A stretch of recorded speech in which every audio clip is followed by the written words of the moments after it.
Bienvenue au Franco de Montréal sur TV5 Monde. Dans quelques instants, le Premier ministre du Québec, Philippe Couillard, célèbre pour nous le 30e anniversaire de cette grande fête qui réunit tous les amoureux de la chanson francophone.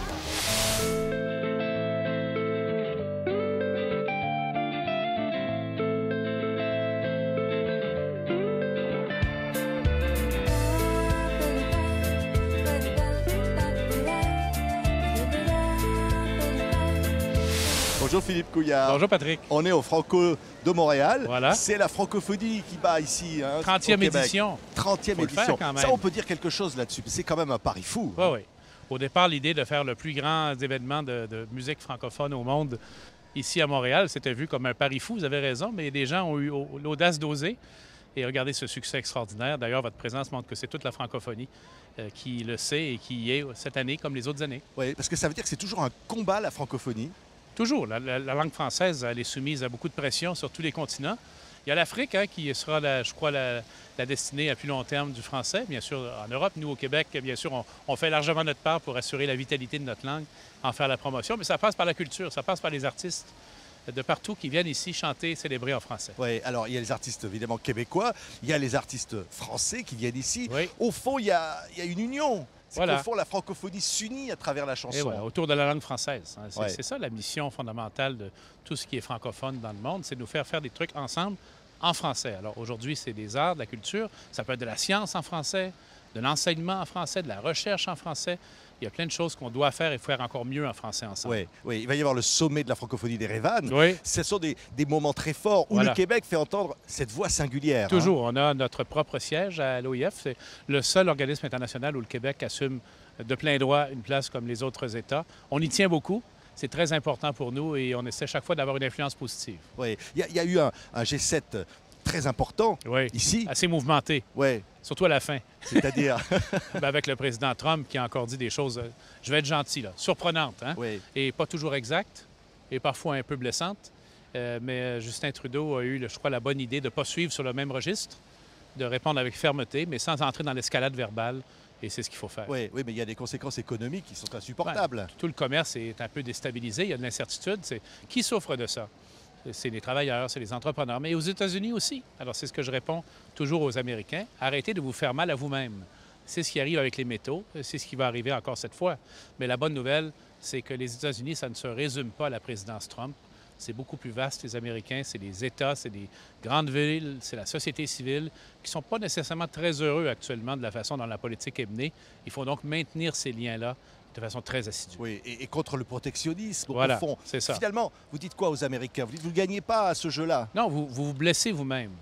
Vous allez faire perdre des emplois aux États-Unis. Et qu'est-ce qu'on fait de mieux? On répond comment?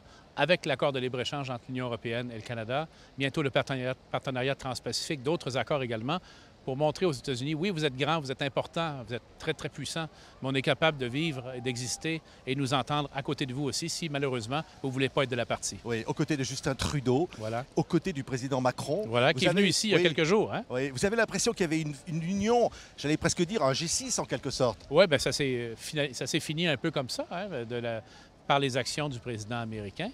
Mais il y a beaucoup de choses importantes qui se sont faites pendant ce G7, notamment sur la question des femmes, la scolarisation des femmes. C'est une avancée importante avec des sommes importantes également que les chefs d'État ont mis sur la table. Oui, ça veut dire qu'on peut se passer des Américains dans le G7? On ne peut pas se passer d'eux parce que c'est la plus grande puissance au monde. Il faut qu'ils fassent partie de la chose, mais il faut qu'ils soient une source de progrès et non pas une source de recul. Oui, et le Québec là-dedans. Le Québec et son économie. Voilà. Le Québec et cette jeunesse. Oui. Oui. Puis notre économie, elle va très bien. On bat des records d'emploi actuellement. On a besoin de plus de main-d'œuvre. Alors, avis aux amis français. Non, il ne faudrait pas que je dise ça parce que Emmanuel Macron ne sera pas content si je dis ça. Mais donc, on a besoin de plus de monde au Québec. Plus de travailleurs, plus d'employés, plus d'ingénieurs et tout. On vous a vu faire une balade avec Emmanuel Macron. Oui, c'était formidable. Avec son épouse Brigitte, avec mon épouse Suzanne. Dans le Vieux-Québec, c'était... Dans le Vieux-Montréal. Dans le Vieux-Montréal. Dans le Vieux-Montréal. Ici même, et là, il y a quoi? Comment vous définiez finalement le rapport avec le président français? C'est un grand rapport d'amitié. J'ai un lien personnel très fort avec Emmanuel Macron, même si on ne se voit pas très souvent. On est un peu semblables. On a eu tous les deux à affronter des circonstances difficiles au début de notre mandat où il fallait redresser la barque. Je le vois qu'il le fait avec beaucoup de détermination, ce que je trouve bien. ce que moi j'ai cru faire à ma façon. Et là-dessus, on se rejoignait bien sur une vision commune également de l'avenir de nos sociétés. Oui, encore un mot, parce que là, on revient à la culture. Les Oui. Franco de Montréal, il faut dire la culture, ça, c'est l'enjeu. Vous allez mettre de l'argent dans la culture. On vient d'annoncer une politique culturelle avec 600 millions de dollars sur les 5 prochaines années. Alors, il faut convertir en euros, il faut convertir pour la taille. Nous, on est 8 millions. Vous êtes 70 millions. Alors, faites la règle de 3, c'est quand même un investissement très important. Oui, et aller à des concerts. Allez Voilà. voir des chanteurs québécois, Et des voilà. chanteuses québécoises. Ce sont nos meilleurs ambassadeurs, nos artistes, nos créateurs. On va les voir, là. Ils vont Voilà. être sur la scène ici, là. Et venez nous voir aussi, il y a encore quelques jours. Là. Merci beaucoup, monsieur le Au Premier revoir, ministre. Patrick. Merci. À bientôt. Au revoir. Merci.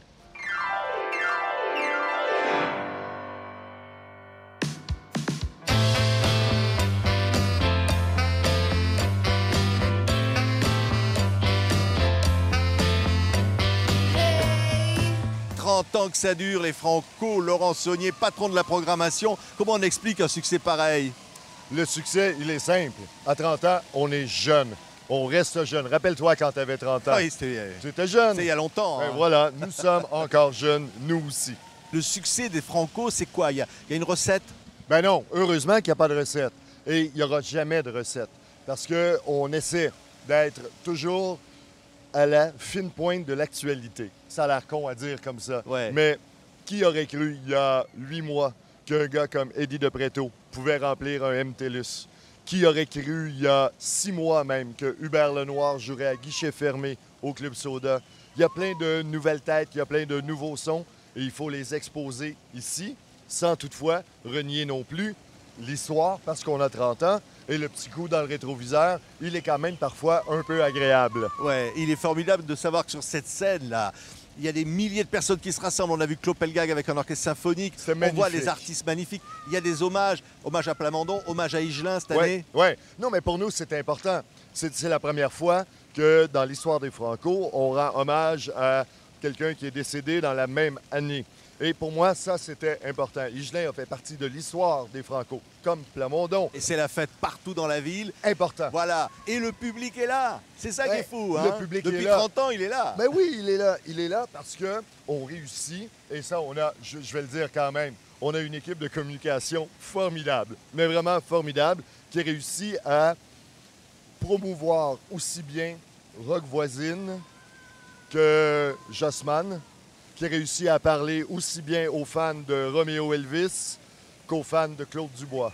Et ça, c'est formidable. Et c'est une belle image des Franco, je crois. Et on est ravis, TV5 Monde, de faire vivre à tous ceux qui nous écoutent les Franco. On est parti pour une semaine comme ça avec un grand bonheur. Merci Laurent. Merci à toi.